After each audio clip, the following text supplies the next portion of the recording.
भानुदासराव चव्हाण सभागृहामध्ये दत्ताभाऊ राठोड मित्रमंडळाच्या वतीने आयोजित सेवागौरव सोहळा संपन्न झाला।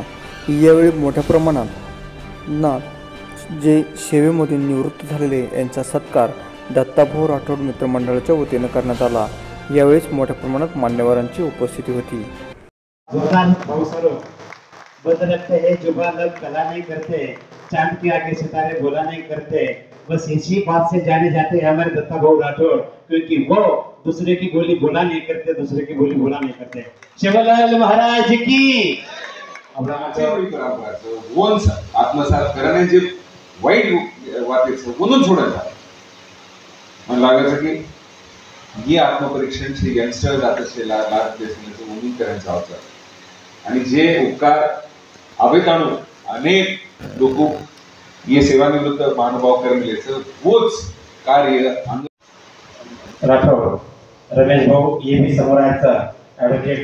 एकंदरीत हा प्रोग्राम घेण्यामागचा पाठीमागचा उद्देश असा आहे की बंजारा समाज हा एक गाव कोसाबाहेर असं एक तांडा वस्तीवर राहणारा समाज आहे आणि हा तांड्याची जी व्यवस्था जर निदर्शनास घेतली आणि देश पातळीच्या संसद भवनाची जी व्यवस्था बघितली तर त्यामध्ये साम्यता आढळून येते। पण आज बंजारा समाजामध्ये कुठलीच चळवळ जिवंत नाही राहिली, तर ह्या माध्यमाने कमीत कमी एखादी बंजारा समाजाची चळवळ निर्माण व्हावी आणि ह्या जसे आज ज्या ठिकाणी अधिकारी निवडून मोठे मोठे अधिकारी निवडून वेगळे मार्गदर्शन केले अशा पद्धतीचे अधिकारी बंजारा समाजामध्ये निर्माण व्हावी हा याच्या पाठीमागचा उद्देश असा आहे। आणि कमीत कमी बंजारा समाजाने एकत्र येऊन हा चालू घडामोडीवरती कमीत कमी चर्चा आणि विनिमय तरी करावा। आज बंजारा समाजाची संस्कृतीच धोक्यात आहे, बंजारा समाजाची बोलीभाषा धोक्यात आहे असं आमच्या निदर्शनास येतो। पण आम्ही हा छोटे छोटे कार्यक्रम कंटिन्युअसली घेत राहतो। हा महाराष्ट्रभर आम्ही वेगवेगळ्या माध्यमाने कधी पदवीवर परिचय मेळावा असो, विद्यार्थी सत्काराचा प्रोग्राम असो, सेवानिवृत्ती गौरव सोहळा असो, त्याच्यानंतर मार्गदर्शन शिबिरचे काही प्रोग्राम्स असतात, असे वेगवेगळे प्रोग्राम मी दत्ताभाऊ राठोड या मित्रमंडळ यांच्या वतीने कंटिन्युअसली आयोजित करत राहतो। म्हणजे वर्षभरामध्ये महिन्यामध्ये तर 6 पेक्षा जास्त प्रोग्राम आम्ही रन करत राहतो। समाजाची समाज व्यवस्था आणि समाजाची जी भाषा व्यवस्था आहे ती टिकवणं आज काळाची गरज आहे। आज तुम्ही आम्ही बघत आहोत की भारत देशामध्ये 6,000पेक्षा पण जास्त जाती व्यवस्था अस्तित्वात आहेत आणि मला वाटतं की बंजारा समाजाची भाषा धोक्यात आहे, म्हणून हे आम्ही प्रोग्राम आता इतर सायंटिस्ट लोक सांगतात की जर तुमच्या समाजाची 30% बोलीभाषा जर विसरून गेला तर तुमची भाषा बोलीभाषा आहे ती नष्ट व्हायला वेळ लागणार नाही। तशीच बंजारा समाजाची जी संस्कृती आहे, जी रीतिरिवाज आहे, जी परंपरा आहे फार मोठी आहे, म्हणजे याच्या मी कल्पना करू शकत नाही। म्हणजे तुम्ही जर गौतम बुद्धाचं उदाहरण घेतलं तर सरांनी सांगितल्याप्रमाणे गौतम बुद्धाला त्या काळामध्ये त्यांना सहकार्य करण्याचं बिला भगत आणि मनीषसिंग पवार या नावाच्या लोकांनी त्यांना सहकार्य केले। तुम्ही गौतम याचा धर्म शीख धर्म जर बघितला, शीख धर्मामध्ये मनीषसिंग पवारांनी पूर्ण ग्रंथ लिहिला, तो बंजारा समाजामधून बिलॉंग करतो। म्हणजे असे अनंत पुरावे या सृष्टीवरती सापडतात। पण काय करणार, फार दुर्भाग्य आहे आज बंजारा समाज कुठं ना कुठं विखरलेला दिसतोय, म्हणून आम्ही हा एकत्र करण्याचा प्रयत्न माझा अवरात करण्यात चालू आहे। आणि मी एक सॅमसंग मोबाईल कंपनीचा ब्रँच मॅनेजर ही नोकरी सोडून पाठीमागच्या 16 वर्षापासून ह्या क्षेत्रात मी कार्य करतो। आज किती लोकांचा आज मला वाटतं 68 लोकांचा सत्कार झाला, 68पेक्षा जास्त झाले। माझ्याकडे 68 रुपयाची यादी आहे, पण आल्यात त्यांनी प्रतिसाद दिला त्याबद्दल मी त्यांचा खरंच माझ्या मनापासून धन्यवाद व्यक्त करतो।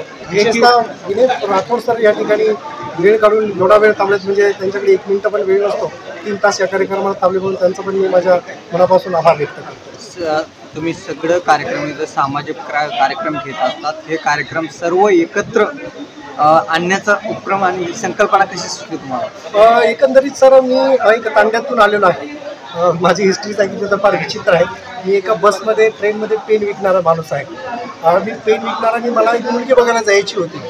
प्रसंग थोडासा वेगळा आहे, मुलगी बघायला जायची होती, त्या माणसाने सांगितलं की आम्ही या माणसाला मुलगी देणार नाही, असा प्रसंग निर्माण झाला। ती मुलगी मला रिजेक्ट केलं, मग मी निर्णय घेतला की आपण आत्महत्याच करून घेऊया, आपण लग्न करायचं नाही। मग नंतर असं सुचलं माझ्या डोक्यात आलं की नाही आपण काहीतरी करत आहोत। पेन विकत एक गोरशीवाडी कवाडी नावाचे एक संघटन भेटले, त्या संघटनेशी जुडलो, आतापर्यंत त्या संघटनेशी जुडलेला आहोत। त्या संघटनेमध्ये बरेचसे काही असे वेगवेगळे लोक निदर्शनास आले, काही वेगळ्या महापुरुषांची पुस्तक वाचायला आले। ते वाचण्याच्या नंतर वाटलं की नाही आपल्याला जगायला पाहिजे। पण जगण्याच्या नंतर मी कुठेतरी एखाद्या कंपनीत नोकरी जॉईन केली, पण ती नोकरी करत करत सॅमसंग सारख्या मोबाईल कंपनीमध्ये ब्रँच मॅनेजर म्हणजे ज्या कंपनीचा बिझनेस 7.5-8 लाख रुपये होता त्याला 18 कोटीपर्यंत घेऊन गेलो आणि तिथून त्या नोकरीला राजीनामा दिला आणि नंतर मग मुलगी बघायला गेलो. कुठंतरी असं बळजबरी लोकांनी मुलगी देऊन टाकली. नंतर म्हटलं आपण एक संकल्प केला वधूवर परिचय मेळाव्याच्या माध्यमाने. आज नाही म्हटलं तर 300पेक्षा जास्त 272 एक 6 महिने अगोदर झाले होते भाऊजी. आज 300पेक्षा जास्त सोयरीक माझ्या माध्यमाने झालेले आहे. गौरव सोहळा निमित्त तुम्ही समाज बांधवाला काय आव्हान कराल? मी समाजमध्ये फक्त बंजारा समाजाचा कुठलाही कार्यक्रम असो फक्त एकत्र या. तर त्याच्या व्यतिरिक्त मला वेगळं काही सांगायचं कोणाचंही राहो. आज सेवा गौरव पुरस्कारच्या निमित्ताने इथं जे बंजारा समाजातील विविध सेवानिवृत्त शासकीय निमशासकीय व अशासकीय अधिकारी आणि कर्मचाऱ्यांचा सेवा गौरव पुरस्कारचा कार्यक्रम झाला. त्यानिमित्ताने मी श्री दत्ता राठोड यांना मनपूर्वक आभार मानतो की समाजातील हे जे महानुभाव होते ज्यांनी हा समाज घडवला आहे त्यांच्या कार्यातून त्यांनी केलेल्या मदतीतून अनेक युवा पिढीला मदत करून घडवलेलं आहे. त्यांचा हा सत्कार करणं हा खूप मोठा कार्य मोलाचं कार्य त्यांनी केलेलं आहे. आणि हे करून आमच्यासारखे जे युवक आहेत जे आता आम्ही सेवेत आहोत समाजाप्रती आमची जी काही धारणा आमची काही भावना असायला पाहिजे ते त्यामध्ये सुद्धा त्यांनी ते निर्गुणित केलेलं आहे. जे सेवानिवृत्त अधिकारी कर्मचारी आहेत त्यांच्या जीवनामध्ये नवचैतन्य निर्माण केलेलं आहे त्याबद्दल मी त्यांचा पुन्हा एकदा आभार मानतो आणि इथे आलेल्या सर्व बंजारा समाजातील महानुभावांना शुभेच्छा देतो. सर बंजारा समाज विविध ठिकाणी विखुरलेला आहे तर त्या या निमित्ताने काय आवाहन करणार? नक्कीच विखुरलेला जो समाज आहे त्यांना एकत्र येणं गरजेचं आहे.